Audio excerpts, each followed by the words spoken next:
चंद्रशेखर आजाद जी आ रहे हैं। इससे पहले उनके स्वागत के लिए सभी लोग तालियों से उनका स्वागत करें। जय जय जय जय जय भीम, जय भीम, जय भीम, जय जय जय जय जय भीम, जय भीम, जय भीम, जय जय जय जय जय भीम, जय भीम, जय भीम, जय जय जय जय जय भीम। जरा पुराने नारा जिनको भीम आर्मी अपना चुकी है। बहुजन समाज जागा है, चोर लुटेरा भागा है। बहुजन समाज जागा है, चोर लुटेरा भागा है, बहुजन समाज जागा है। चोर लुटेरा भागा जो है। बहुजन की बात करेगा वो दिल्ली से राज करेगा। जो बहुजन की बात करेगा, दिल्ली से राज करेगा, जो बहुजन की बात करेगा, दिल्ली से राज करेगा। 85 पर 15 का राज, 85 पर 15 का राज, नहीं चलेगा, नहीं चलेगा, 85 पर 15 का राज। नहीं चलेगा, नहीं चलेगा।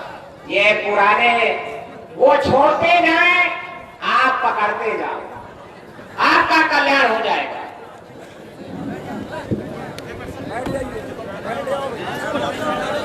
जय भीम।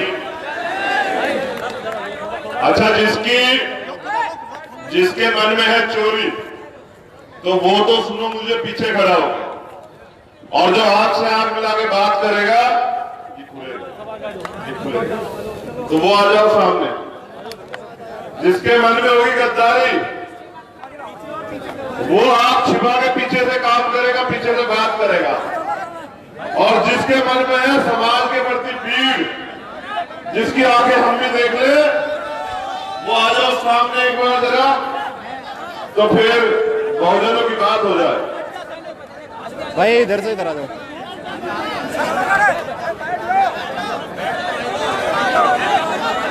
जिसे बैठने में शर्म आ रही हो वो खड़ा रहे, जिसे अपने लोगों से बदबू आ रही हो, जो आज भी तुम में भी छुआछूत कर रहा हो वो खड़ा रहे, जो समाज से प्रेम करता है, जो समाज को आगे बढ़ाना चाहता है वो बैठ जाए।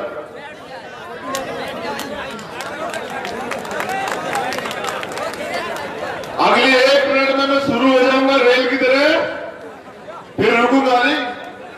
अगर उस 1 मिनट में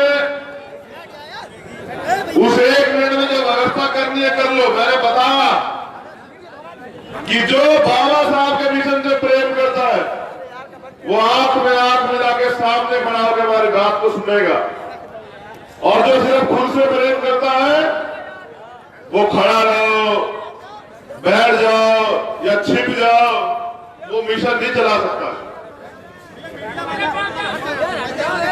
अब अगर तुम्हारी वजह से एक भी मीडिया के व्यक्ति ने कहा कि भैया उठ जाओ बैठ जाओ और हमें डिस्टर्ब हुआ, तो फिर तुम्हारी शक्लें याद रखनी, जीवन में तुम्हें गद्दार घोषित करवा देंगे समाज को, याद रखना। जय भीम। परम पूजनीय बोधिसत्व डॉक्टर B.R. अम्बेडकर साहब को नमन करते हुए, तथागत बुद्ध सदगुरु रविदास जी महाराज, भगवान वाल्मीकि महाराज, ज्योतिबा फुले साहब, गुरु नानक देव, कबीर साहब, पेरियर साहब, बिरसा मुंडा, दशरथ मांझी, शहीद उधम सिंह, शहीद भगत सिंह, बिजली पासी, मेरा पूरा बहुजन समाज और मेरे आदर्श साहब का श्रीराम को नमन करते हुए मेरे साथ आए पूर्व मंत्री बड़े भाई दत्तू प्रसाद जी साहब का आशीर्वाद के, जब वो यहाँ सांसद रहे इटावा की धरती पे, उनके सांसद प्रतिनिधि खादिम अब्बास साहब, छोटे भाई सिकंदर बोध, पंकज जाटव, गुलजार सिद्दीकी, रोहित राज गौतम, नीटू भाई, यहाँ के जिलाध्यक्ष धीरेन्द्र भाई, अभिषेक भाई, मुन्ना खान साहब, और जिन साथियों ने आयोजन कराया उन सबको मेरा कोटि कोटि नमन, धन्यवाद। नीला सलाम। कानपुर के जिलाध्यक्ष छोटे भाई कौशल वाल्मीकि, और भी अगर कोई साथी छूट गया तो माफी चाहते मैं अपनी बात की शुरुआत करूंगा। मेरी माताएं बहनें बड़ी संख्या में यहाँ है। बस एक ही है इच्छा मन में कि ये जीवन चाहे कल खत्म हो जाए, लेकिन जब आपके सम्मान की बात आए तो चाहे गर्दन कट जाए झुके ना, बस इतनी सी दिल में अच्छा, और कोई इच्छा नहीं है। बहुत लंबे समय से सुनता आ रहा हूं कि बहुजन समाज को शासक बनाना है, शासक बनाना है, शासक बनाना है। हाँ, बिल्कुल शासक बनाना है, और इसलिए शासक बनाना है क्योंकि शासक कौम पे अत्याचार नहीं होते, शासक कौम के अधिकार नहीं छीने जाते, शासक कौम के साथ छुआछूत गैर बराबरी नहीं होती, शासक कौम की बहन बेटियों की तरफ गलत निगाह से नहीं देखा जाता, और शासक कौम के लोगों को न्याय के लिए धक्के नहीं खाने पड़ते। मैं आज भी उस वर्ग से, उस बहुजन समाज से आता हूं कि 40 दिन हो जाते हैं रेप जैसी घटनाओं को, बलात्कार जैसी घटनाओं को FIR नहीं होती। बहुजन समाज के युवा, भीम आर्मी के युवा आंदोलन करते हैं, रोड पे आते हैं, लाठी खाते हैं, जेल जाते हैं, राशुका लगवाते हैं, लेकिन बहुजन समाज के को न्याय दिलाने के लिए लड़ने काम करते हैं। तो इस मंच के माध्यम से पूरे देश में बहुजन समाज के जो युवा भीम आर्मी भारत एकता मिशन के नेतृत्व में काम कर रहे हैं, ऐसे सभी क्रांतिकारी साथियों को जो पूरे देश में, चाहे वो 13% रोस्टर का मामला हो या 10% आरक्षण का मामला हो, सब में अपनी बात को रखते हैं, अपने अधिकारों की लड़ाई लड़ रहे हैं। ऐसे सभी साथियों को मैं सैल्यूट करता हूं। मैं ये भी जानता हूं कि मेरी औकात कितनी है। जिनसे मैं लड़ रहा हूं वो सरकार में बहुमत में है, और जिनके लिए मैं लड़ रहा हूं मैं उस समाज में बहुमत में हूं। वो सारे मिलके, वो एक तरफ सरकार और प्रशासन, शासन सब लोग हैं, क्योंकि ये शासन प्रशासन भी सरकार के इशारे में काम करता है, और एक तरफ मेरा बहुजन समाज है, वो सारे मिलके भी मेरी आवाज को दबा नहीं पा रहे, क्योंकि मेरा समाज मेरे साथ है। तो यही मेरी सबसे बड़ी ताकत है। जैसे एक राजा की जान एक तोते में होती है, ये कहानी मैंने भी सुनी थी, उसी तरह चंद्रशेखर की जान भी उसकी कौम में, उसके समाज में है। तो जिस दिन मेरे समाज का नुकसान होता है, उसको पीड़ित होता है, तो ये राजा मरने वाला हो जाता है। लेकिन जैसे मेरे समाज के लोग जोर शोर से 2 अप्रैल में कुर्बानी देते हैं और अपना हक अधिकार छीन लेते हैं, तो फिर मेरे अंदर जान आ जाते हैं कि अब लड़ाई शुरू हुई है, अभी तो लड़ाई है, आगे और लड़ाई है, और इस लड़ाई को जीतने के लिए मैं चाहता हूं कि घर घर में चंद्रशेखर पैदा किया जाए। इसलिए मैं इटावा की धरती पे आया, और इटावा वो धरती है जहां साहब का श्राम हमारे रहबर, जहां से संसद चुन के गए। तो सबसे पहला नमन मेरा इस धरती को, यहाँ के समाज को, जिसने मेरे रहबर को लोकसभा में भेजने का काम किया, और उन्होंने पूरे देश में अपनी ताकत को बढ़ाने का काम किया। तो कुछ जरूरी बात पहली पंक्ति में मैं आपसे करूंगा।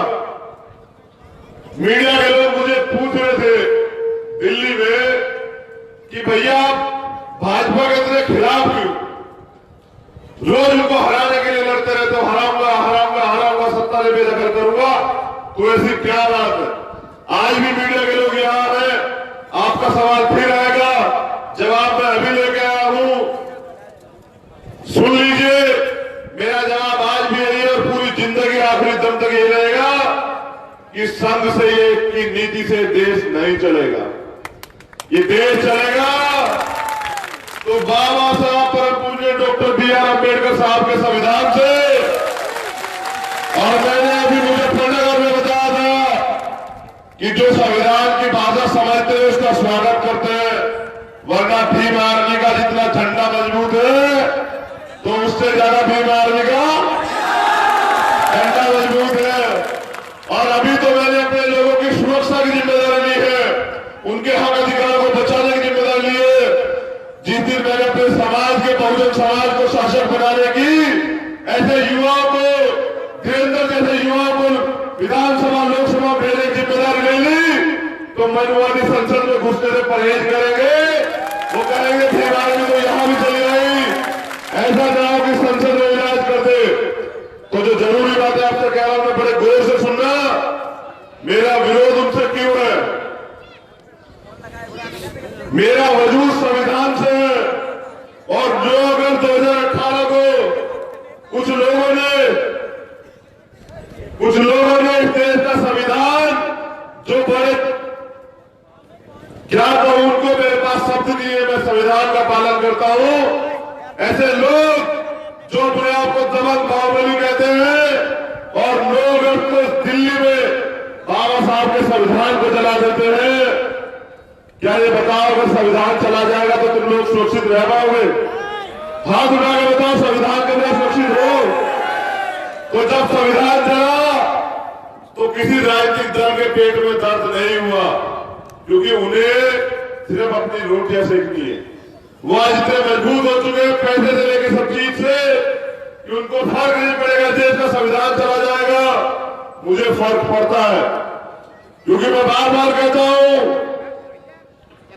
दद्दू प्रसाद भाई कह रहे थे कि वो सीबीआई लगा देते हैं, हमारे नेताओं के पीछे ईडी लगाते हैं, इनकम टैक्स लगाते हैं। अभी परसों बड़ी बहन ममता के पास बंगाल में उन्होंने सीबीआई भेज दी। उनकी गलती सिर्फ ये थी कि उन्होंने बंगाल में यूपी के मुख्यमंत्री योगी का हेलीकॉप्टर रुकवा दिया, तो इन्होंने सीबीआई भेज दी। बड़े गौर से सुना तो बड़ी बहन ममता ने उनकी सीबीआई अरेस्ट करवा दी पुलिस से। ये होती है सरकार की ताकत। उन्होंने सीबीआई अरेस्ट करा दी। जिस सीबीआई के लोग हमारे नेता को डर दिखाते हैं, उस सीबीआई के अधिकारियों की गर्दन पकड़ के गाड़ी में धक्का दे दिया और बंद कर दिया, तो पूरा प्रधानमंत्री आवास खराब किया कि ये क्या हो गया। तो मैं बड़ी बहन ममता के इस निर्णय का स्वागत करता हूं, उनको बताता हूं, उनको विश्वास दिलाता हूं कि संविधान की सुरक्षा में जो भी आवाज उठेगी, भीम आर्मी उसके साथ खड़ी है। आपको घबराने की जरूरत नहीं है। अगर ये सरकार आपको दबाने का काम करेगी तो बहुजन समाज के लोग संविधान के सम्मान में सरकार की तबीयत ठीक करने का काम करेंगे। जय भीम। फिर एक घटना हुई 20 मार्च 2018। अब मैंने जो पहली घटना बताई 9 अगस्त की, तो उसमें उनकी मांग क्या थी जो संविधान जला रहे थे कि आरक्षण खत्म किया जाए, SC ST एक्ट खत्म किया जाए, भारत का संविधान हटाया जाए, मनुस्मृति लागू की जाए। तो आरक्षण अगर हट जाएगा तो तुम्हारा भला हो जाएगा, आरक्षण खत्म हो जाएगा तो तुम्हें न्याय मिल जाएगा। क्या तुम MP MLA बन जाओगे? क्या तुम उन संवैधानिक कुर्सियों पर चले जाओगे सिस्टम में जहां बैठकर तुम लोग अपने समाज का भला करते हो? तो उनकी डिमांड ये थी कि मनुस्मृति लगा के फिर से बहुजन समाज को गुलाम बनाया जाए। तो फिर 20 मार्च 2018 को एक आदेश आया कि SC ST एक्ट में गिरफ्तारी अब नहीं होगी, पहले जांच होगी। तो मैं वकील हूं, बड़े करीब से जानता हूं कि पहले तो हमारे मुकदमे ही दर्ज होते, बुजुर्ग लोग यहाँ बैठे हुए हैं, पता नहीं कैसे कितनी यात्राएं सही होगी। जरा हाथ उठा के बताओ, क्या न्याय मिल रहा है आज भी हमें यहाँ? तो जब न्याय नहीं मिल रहा तो SC ST एक्ट को ये लोग कहते हैं कि ये काला कानून है, इस काले कानून को हम बदल के रहेंगे। और फिर ये दूसरी तरफ कहते हैं कि हम हिंदू हैं। तो आज इस मंच के माध्यम से मैं स्पष्ट कर दूं कि मैं हिंदू नहीं हूं, मैं हिंदू नहीं हूं। मैं बहुजन समाज का बेटा बच्चा हूं, बहुजन समाज का सिपाही हूं और बहुजन समाज के लिए आखिरी दम तक लड़ता रहूंगा। लेकिन ये हिंदू का टैग लगा के अपने मुसलमान भाइयों की हत्या करने का काम मैं नहीं करूंगा, नहीं करूंगा, नहीं करूंगा। और अगर कोई हिंदू का टैग लगा के हमारे लोगों को, बहुजन समाज के लोगों को और मेरे भाई मुसलमान भाइयों को हमसे लड़ाने का काम करेगा, तो मैं अपने मुसलमान भाइयों को साथ खड़ाऊंगे, उनकी तबीयत ठीक करने का काम करूंगा, ये भी वादा कर रहा हूं। मैंने एक पोस्टर देखा, मुन्ना खान का फोटो देखा, मेरा दिल गदगद हो गया कि जिस दिन बहुजन समाज से ये दलित मुस्लिम पिछड़ा, ये OBC समाज, ये माइनॉरिटी के लोग जुड़ जाएंगे तो उस दिन इस देश में हम लोग शासक बन जाएंगे, साहब काशीराम का सपना पूरा हो जाएगा, बहुजन समाज दिल्ली की गद्दी पे चला जाएगा। तो मेरा दिल खुश हो गया मुन्ना भाई की फोटो देख के। मैं ऐसे मुन्ना खान साहब को भी आज सलाम करता हूं कि आपने मेरा दिल जीत लिया। और मैं प्रयास करूंगा, इस मंच के माध्यम से वादा कर रहा हूं, बाबा साहब के संविधान की कसम खा के वादा कर रहा हूं कि जब तब तक जिंदा बहुजन समाज को एकजुट करने का काम करूंगा और पूरे देश से मुसलमान भाइयों को विश्वास दिलाता हूं कि जब तक चंद्रशेखर आपका ऊपर अत्याचार उत्पीड़न नहीं होने दिया जाएगा, जहां मुसलमान भाई को पसीना गिरेगा वहां ओबीसी भाई और ये दलित भाई खून देने का काम करेंगे तो हम साथ देंगे नहीं देंगे। जहां हमारे ओबीसी भाइयों के हक अधिकार छिनेंगे, उनको बेइज्जत किया जाएगा, तो वहां हम लोग खून देने का काम करेंगे। मेरे साथ मुसलमान भाई साथ देंगे, देखिए हाथ उठा के बता दो। आज अखिलेश भाई भूल गए हैं कि जब वो मुख्यमंत्री पद से हटे तो उनकी कुर्सी को गंगा जल की जगह गाय के पेशाब से शुद्ध किया गया था। आज वो भूल गए हैं। हम नहीं भूले हैं आज भी अपना वजूद कि हम हिंदू नहीं है, हम इनके लिए अछूत है तो हम अछूत ही सही। लेकिन आप देखते जाइए कि आने वाले 1 साल में बहुजन समाज इतनी बड़ी ताकत बनेगा कि इनसे ये सत्ता और ये गद्दी छीन लेंगे हम लोग। 2 अप्रैल को आप लोग रोड पे आए, आंदोलन किया, 11 बजे तक मैं जेल में था। दत्तू प्रसाद भाई गवाह है कि मैंने 1000 पत्र कम से कम लिखे होंगे अपने खून से कि तुम्हारे अधिकार लूटे हैं, अगर बचाना चाहते तो बचा लो। 2 अप्रैल को रोड पे आ जाओ और इन्हें बता दो कि हम भारत बंद करना भी जानते हैं। तो 11 बजे तक जेल में कुछ मनीवादी लोग मेरे मजाक उड़ा रहे थे, कह रहे ये हमारे जूते उठाने वाले लोग, हमारा गोबर उठाने वाले लोग, हमारी नाली की सफाई करने वाले लोग ये भारत बंद करेंगे। और जब 1 बजे खबर आई कि भारत का कोई कोना ऐसा नहीं जो बंद ना हुआ हो, तो मैंने कहा कि अभी तो मेरे समाज ने लड़ाई ली है, ये हाथी अभी तो करवट ले रहा है, इसी हाथी खड़ा हो जाएगा। तो तुम देखना कि कैसे सत्ता के साथ व्यवस्था में परिवर्तन हो जाएगी। तुम्हें हम बता देंगे कि हम चमड़ा उतारना भी जानते हैं, उसका जूता बनाना भी जानते हैं और समय आने में उसको सर पे मारना भी जानते हैं। और जो ज्यादा दमागिरी करेगा उसकी खाल में घुस भर के पेड़े पे लटकाना भी जानते हैं। बहुजन समाज शेर है, बस जगाने की देर है। तो मैं सिर्फ इतना बता देना चाहता हूं कि अपनी सोच बदल लो।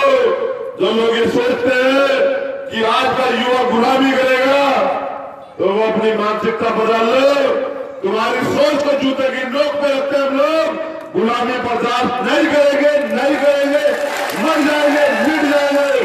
बाबा साहब के संविधान के लिए समर्पित हो जाएंगे, लेकिन गुलामी बर्दाश्त नहीं करेंगे, अपने अधिकार छीन करेंगे। क्योंकि हम जानते हैं कि मांग में सिर्फ क्या मिलता है, मांगने में क्या मिलता है, तो भीख कौन लोग मांगते हैं, कौन लोग, तुम भिखारी हो, तो मांगने से तुम्हें सिर्फ भीख मिलेगी।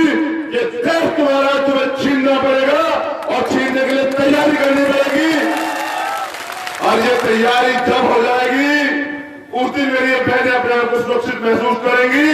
मैं भी चाहता हूं, मैंने एक खबर देखी प्रतापगढ़ की कि मेरी बहनें, मेरी माताएं सामंतों के घर के सामने से चप्पलें उठा के जाती है, जूते उठा के जाती है।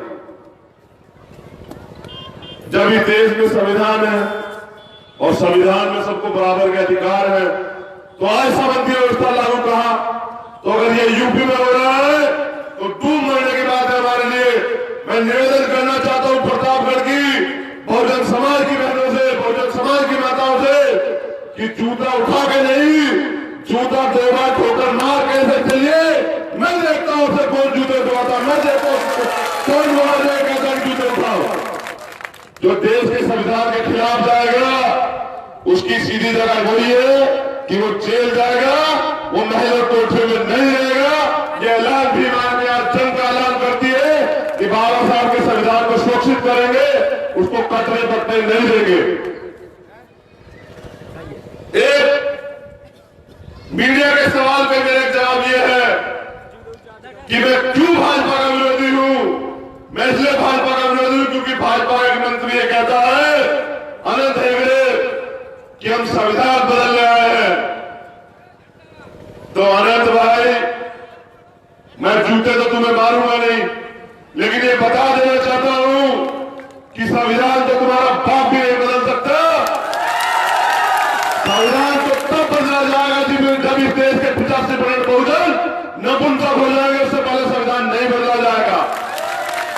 और बाबा साहब के बच्चे भीम आर्मी जब तक है, तुम संसद में संविधान बदल सकते हो, हम रोड पे तुम्हारे थोपड़े बदल देंगे, तुम घबराओ मत करो। मैंने तो ये कह भी किया है कि जो 131 MP वहां बैठे हुए हैं, जो 80 विधायक यूपी की सदन में बैठे हुए हैं और उनकी गुलामी कर रहे हैं, उन गुलामों को भी आजादी भीम आर्मी दिलाएगी। उनकी जरूरत हमें नहीं है। जिनके राज में बाबा साहब के संविधान को कुचलकर 10% आरक्षण की व्यवस्था आर्थिक आधार पर की जाती है और वो लोग वो हरामखोर लोग, वो समाज के गद्दार लोग चुपचाप उस प्रस्ताव पे साइन करते हैं, तो ऐसे गुलामों को भी आजादी दिलाने का भीम आर्मी करेगी। तुम इस बार लोकसभा चुनाव में वोट मांगने आना और हम तुम्हारे लिए तख्ती लेके खड़े होंगे कि भाजपा के दलालों को गांव में घुसने नहीं देंगे। भाजपा से मेरी इतनी लड़ाई है कि भाजपा की एक मंत्री है, एक भाजपा की नेता है मधु मिश्रा, वो ये कहती है कि कल तक जो लोग हमारे जूते उठाया करते थे, आज इस संविधान की वजह से वो लोग हमारे सर पे बैठ गए हैं, उनकी संविधान को हटाना पड़ेगा, उनको जमीन पे गिराना पड़ेगा। तो मधु मिश्रा बहन, मेरे संस्कार ऐसे नहीं कि मैं आपको अपमानित करूं, मैं बस इतना कह देना चाहता हूं कि अगर आज आप इस मंच पे दाढ़ जाती है, आज आप अगर मंत्री बनी बैठी है, आज अगर आप भी MP MLA बनी बैठी है, तो ये हिंदू धर्म की देन नहीं, बाबा साहब के संविधान की वजह से बनी हुई हो। तो अपनी औकात नहीं भूलनी चाहिए, क्योंकि कहते हैं कि आसमान का थूका मुंह पे आके गिरता है। अगर संविधान हट जाएगा तो कोई महिला देश में ना MP बनेगी, ना MLA बनेगी, ना मंत्री बनेगी, ना DM बनेगी, ना SSP बनेगी, ना SDM बनेगी, ना टीचर बनेगी, ना बैंकर बनेगी। तो अपनी स्थिति को याद रखना चाहिए। चंद चाटुकार लोगों के चक्कर में आकर ऐसी बातें नहीं बोलनी चाहिए कि कल को आपके अधिकार छिन जाए।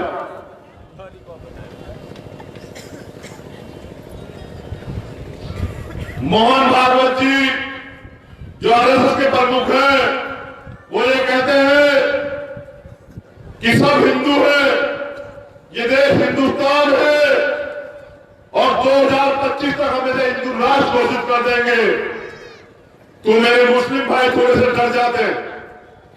अरे जब तक भीम आर्मी है, जब तक ये दलित बहुजन समाज है, जब तक बाबा साहब का संविधान है, तो RSS प्रमुख की क्या औकात है कि वो इस देश को हिंदू राष्ट्र घोषित कर दे।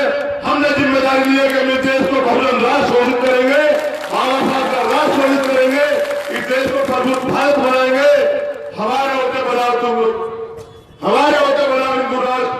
अरे कौन सा हिंदू, कौन से ग्रंथ में लिखा गया हिंदू, कौन सी जगह लिखा गया हिंदुस्तान?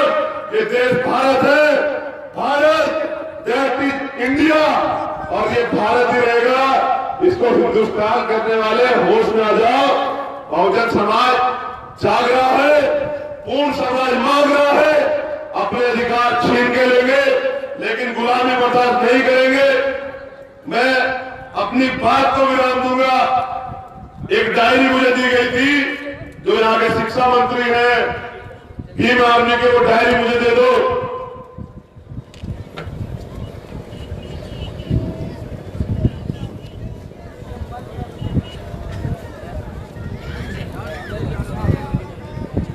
वो डायरी कहां जिसमें शिक्षकों के नाम लिखे हुए, जो बहनें यहां पढ़ाती हैं भीम आर्मी पाठशालाओं में भी शिक्षा मंत्री लिए खड़े थे, कहां चले गए?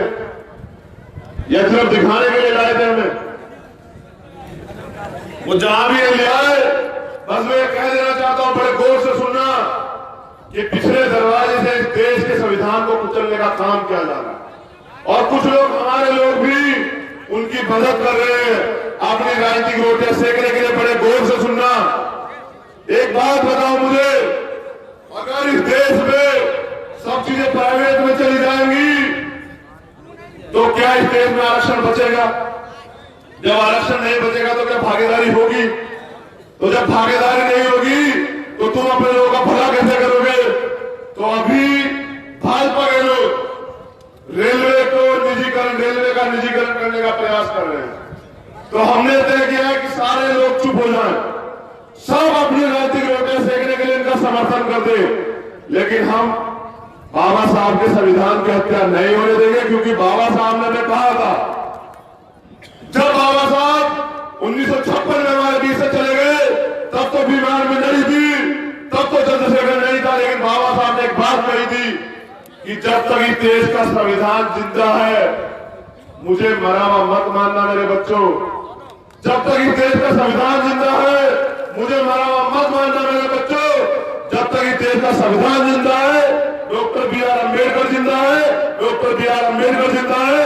तो आज अगर इस देश में दोबारा से बाबा साहब की हत्या करने का प्रयास किया जा रहा है तो क्या तुम लोग चुप रहोगे? अगर हमारे आदमी को बीच में लाके, जैसे वो शिकारी करता है ना, जाल बह जाता है जाल, और एक हमारे भाई को खड़ा करके हमें पकड़ने का प्रयास करता है, या दूसरे शब्दों में कि जब किसी की बलि दी जाती है ना तो उसको खूब खिलाया जाता है, मजबूत किया जाता है। उसे नहीं पता होता कि उसकी बलि दी जाने वाली है। तो अब आज यही तैयारी चल रही है कि राजनीतिक लालसा को जिंदा रखे, भारतीय संविधान की बलि दे दो। तो हमने बलि प्रथा पहले खत्म करवाई थी, तो भारतीय संविधान की बलि चढ़ने नहीं दिया जाएगा। इस लड़ाई में तुम लोग मेरे साथ हो या नहीं, हाथ उठा के बताओ। वो जो सदन में एमपी बैठे गुलाम, उनको आजादी दिलानी है ना? हाथ उठा के बताओ, गुलामों को आजादी दिलानी है नहीं दिलानी है? क्या बहनें साथ देंगी? क्या वो अपने भाई पर भरोसा करती है? आवाज दिया रही है, जोर से सुनाओ एक बार। जो लोग भीमराव में पाठशाला चला रहे, ये सबसे जरूरी काम, क्योंकि वो लोग शिक्षा के दरवाजे बंद कर रहे हैं और हम अपने लोगों के शिक्षा के दरवाजे खोल रहे हैं। तो ये जो कुछ नाम है टीचर्स कार्यकारिणी के, मैं उनके नाम लेकर उन्हें सम्मानित करना चाहता हूं दिल की गहराइयों से। अजय कुमार है बहरापुर से, कंचन कुमारी मेरी बहन, शशि प्रभा जी है, ज्योति है, कुष्मा आर्या है, ये यहां मौजूद है क्या? मैं नाम लूंगा, अगर कोई हो तो वहीं कहीं खड़ी हो जाए तो मैं यहीं से नमन कर लूंगा। अजय कुमार, कंचन कुमारी, शशि प्रभा, ज्योति, कुष्मा आर्या, पिंकी कुमारी, अमरीश, सारिका सोनी, रविंद्र बाबू, अवनीश कुमार, भारती जी, सविता बहन, अंकित गौतम, मुलायम सिंह, शालू गौतम, मन्नू सिंह, विनीत, विनोद कुमार, राहुल कुमार, विक्रांत गौतम, नगेंद्र गौतम, नीटू, मैं और मैं, आप सब लोग जो भी हमारी पाठशाला चला रहे हैं, मैं दिल की गहराइयों से आपका स्वागत करता हूं। बस मैं अपने बहुजन समाज को कहना चाहता हूं कि जागरूक हो जाओ, एकजुट हो जाओ, ताकत बना लो, अपनी एकता की वो मिसाल बना दो कि इतिहास बन जाए। बाबा साहब कह गए हैं कि जो कौम अपना इतिहास नहीं जानती वो इतिहास लिख ही नहीं सकती। और बाबा साहब ने यह भी कहा कि जिस कौम का युवा जीते जी अपने समाज की लड़ाई लड़ता वो जीते जी भी मरे हुए के समान है, और जिस कौम का युवा, जिस समाज का युवा जीते जी अपने समाज की लड़ाई लड़ता है वो मरकर भी अमर हो जाता है। तो मैं अमर होना चाहता हूं, मैं मरना नहीं चाहता। बाबा साहब ने एक बात और कही कि अगर अन्याय के खिलाफ, जुल्म जाति के खिलाफ लड़ते लड़ते अगर आप मर जाते हो तो आपकी आने वाली पीढ़ियां उसका बदला जरूर लेगी, लेकिन अगर अन्याय के खिलाफ जुन जाति के खिलाफ अगर आप संघर्ष नहीं करते, उसको सहते सहते मरते हो, तो आपकी आने वाली नस्लें क्या होगी? गुलाम। तो क्या तुम गुलाम हो? गुलामी बर्दाश्त करोगे? हाथ उठा के बताओ, अधिकारों के लिए लड़ोगे? अधिकारों के लिए नहीं लड़ोगे? अधिकारों के लिए लड़ोगे? गुलामी के बर्दाश्त करोगे? स्वाभिमान से जियोगे? अपने अधिकार लेकर रहोगे? अगर आप लोग तैयार हैं तो समझिए आजादी आपसे बहुत थोड़ी सी दूर है। कितनी दूर है? थोड़ी सी। अब हमने तय किया है, हमारी मांग भी है सरकार से कि हमारे लोगों को लाइसेंस प्रोवाइड किया जाए, हमारे लोगों को शस्त्र दिया जाए कि कोई पे जुर्म जाति ना कर पाए। लेकिन ये सरकार तो देगी नहीं, क्योंकि ये तो हमारे उस व्यवस्था की पोषक है जो उन पर अत्याचार करते हैं। तो ये हमने तय किया कि अब भीम आर्मी पाठशालाओं में आत्म रक्षा के लिए बहनों को और भाइयों को, युवाओं को तैयार किया जाएगा। अब हम आज जूडो कराटे से लेके आत्म रक्षा के लिए लाठी से चलाने के सारे काम सिखाएंगे। बहुत जल्द ये तैयारी की जा रही है। अब हम किसी दूसरे के ऊपर निर्भर नहीं रहेंगे। अब हम अपनी सुरक्षा खुद करेंगे। तो ये बहुत जल्द किया जाएगा। बहनें तैयार है। मैं चाहता हूं कि अगर आपकी तरफ कोई उंगली उठे तो वो उंगली काट दी जाए। जो होगा देखा जाएगा। आपके स्वाभिमान के साथ समझौता नहीं हो सकता। सेल्फ डिफेंस की आजादी देश का संविधान देता है और लोग मुझे कहते हैं मैं भड़काता हूं। मैं तो अपने लोगों को सुरक्षा करनी सिखा रहा हूं। मैंने एक बयान भाषण दिया मुजफ्फरनगर में। मैंने कहा भारत, हम बहुजन समाज के लोग भारत बंद करना जानते तो भारत चलाना भी जानते हैं, लेकिन मनुवादी मीडिया को और कुछ मिल नहीं रहा। ना मेरे पीछे सीबीआई लगा पा रहे, ना ईडी लगा पा रहे, ना इनकम टैक्स। कभी चरित्र हनन कर देते हैं तो अब उन्होंने झूठे आरोप लगाने स्टार्ट कर दिए कि चंद्रशेखर कह रहा है कि भारत जलाएंगे। तो मैं बस मैं इतना बता देना चाहता हूं, ये देश तुम्हारे बाप का नहीं है। ये देश बहुजनों का है। ये देश बहुजनों का है तो शासन बहुजन है। हम इसको चलाएंगे नहीं, जलाएंगे नहीं, हम इसको चलाएंगे और इतनी मजबूती से चलाएंगे कि फिर इस भारत को, प्रबुद्ध भारत को सोने की चिड़िया बनाने का काम करेंगे। मैं बार बार कहता हूं कि हम प्रथम और अंत्य भारतीय हैं। तो तुम्हें याद रखना है कि जय भीम के साथ जय भारत भी कहा करो। जय भारत जरूरी है क्योंकि ये देश हमारा है। अब एक बहुत जरूरी बात, हम बहुजन समाज को जोड़ रहे हैं, लेकिन जैसे मैंने कहा कि भाजपा पे कोई रास्ता नहीं बचा है, बहुजन समाज एकजुट हो रहा है। तो मैं एक शायरी के माध्यम से कहता हूं कि राजमहलों से खंडरों का रास्ता हो जाएगा। हम फकीरों से जो देगा वो फना हो जाएगा। हम दरिया है, हमें मालूम है हुनर अपना, जिस ओर बह निकलेंगे रास्ता हो जाएगा। तो अब भाजपा के पास एक ही चीज बची है जो उनका चाल चरित्र रहा हमेशा से, कि अब वो जातिगत दंगे कराएंगे। मैं आज जिम्मेदारी से कहता हूं कि मुझे पूरा भरोसा है कि भाजपा को सत्ता में आने के अलावा, क्योंकि बहुजन समाज भीम आर्मी के माध्यम से जागृत हो रहा है, एक ही रास्ता बचा हुआ है दंगे। वो दलित मुस्लिम को लड़ाएगा, वो दलित ओबीसी को लड़ाएगा, वो मुस्लिम हिंदू को लड़ाएगा। लेकिन अब हमें लड़ना नहीं है। अब हमें उनके इशारों पर काम नहीं करना है। अब हमें अपने भाइयों की सुरक्षा करनी है। और जब तक 2019 का चुनाव आता है, शांति से एक एक आदमी को अपनी जिम्मेदारी निभाते बहुजन समाज को एकजुट करना है, भाईचारा कायम करना है और इस देश की सत्ता पे काबिज होना है। बहुजन समाज का प्रधानमंत्री बनेगा। मैं और आप सब लोग बैठ के दिल्ली से खुश होकर जिस दिन बहुजन समाज का प्रधानमंत्री लाल किले से झंडा फहराएगा ऐसे करके।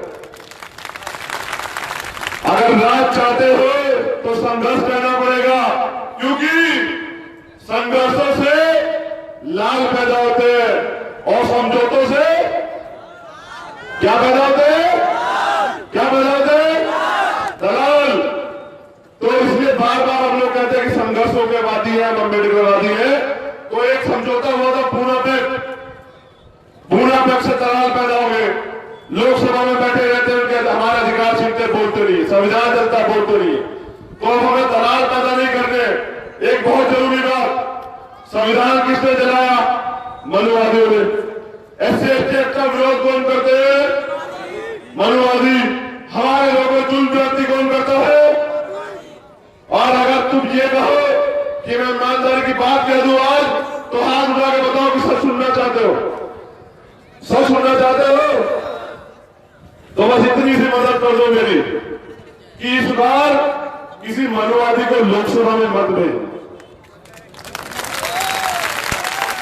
इसलिए मत भेजना क्योंकि अगर वो लोकसभा में जाएगा तो अपने लोगों का भला करेगा, पैसे से मजबूत हो जाएगा, पैसे के दम पे तुम पे राज करेगा और फिर मेरे लोग गुलाम बन जाएंगे, फिर मेरे लोग अधिकार छीन जाएंगे।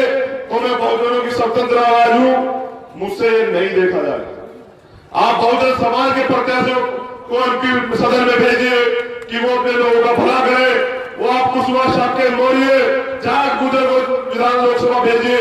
आप दलित समाज के सारे जितने वर्ग है, चाहे वाल्मीकि हो, पारसी हो, कोरी हो, धोबी हो, चाहे वो चमार हो, सबको आप भेजिए लोकसभा में, स्वागत है। मुस्लिम भाइयों को भेजिए। लेकिन अत्याचारी मनुवाद के पोषक को, बाबा साहब के संविधान के विरोधियों को, RS की विचारधारा रखने वाले को और पैसे वालों को लोकसभा मत दीजिए, आपके अधिकार छिन जाएंगे। क्योंकि कि जब SC/ST एक्ट का विरोध होता है तो वो लोग हामी भरते हैं कि SC/ST एक्ट को हटाया जाए। जब 10% आरक्षण पे आधार बदला जाता है आरक्षण का, तो वो लोग हामी भरते हैं। तो मैं जानना चाहता